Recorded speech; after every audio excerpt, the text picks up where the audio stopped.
Hi, my name is John Sheets, and I'm a teacher here at Guitar Guys on violin. This video is set up so that we can show you everything that you need to know as far as getting started.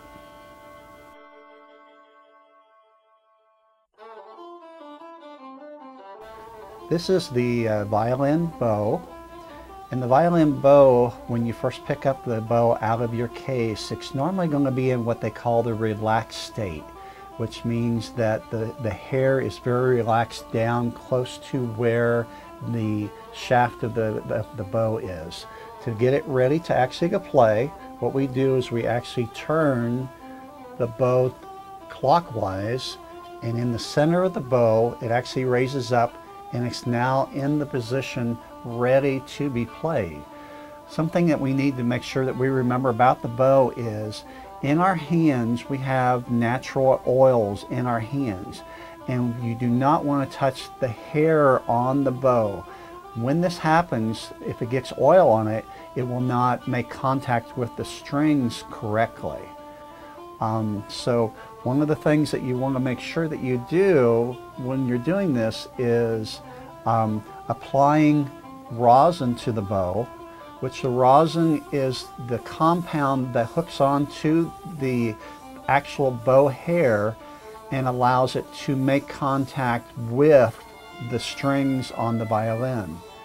This particular bow that I'm holding onto right here, the hair on the bow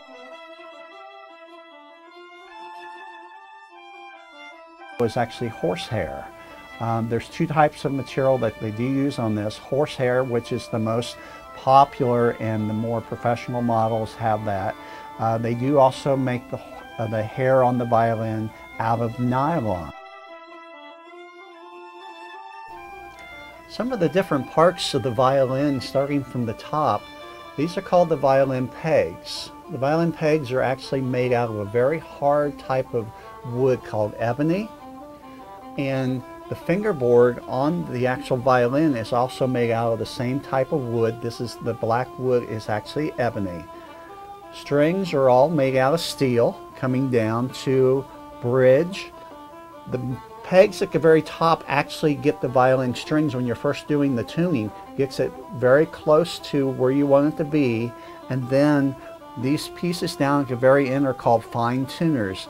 These are how you fine tune, just like fine tuner, the name, gets the string right down to the exact precise setting that you want. This is called the tail piece of the violin.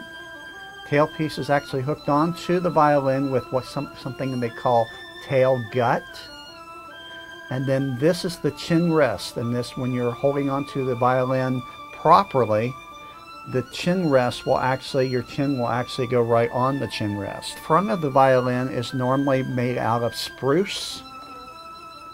The back and sides on this particular violin are made out of maple. And that's the parts of the violin. Another way that I try to elaborate as far as having the student know exactly how to hold on to the bow, I use a technique with the pencil. If you take a pencil and you hold on to it stiff and you move it up and down, it stays stiff like that. If you barely touch it on the corner of the pencil, you can actually make the pencil look like rubber, which is kind of like this. And so that is the touch, how you grab the bow correctly, as barely on the tips of your fingers, having that very, very light touch. When you're putting your violin away, there's a couple of just real basic things that you have to remember. If you notice, like on this violin, there's a little bit of white powder on the face of the violin. This is just some of the rosin that has come off your violin bow from playing. There's different things that you can use to clean your violin, and that is you can put something like Pledge or Indust or something like that on a separate cloth and actually wipe down the basic violin and get rid of a lot of this type of dust.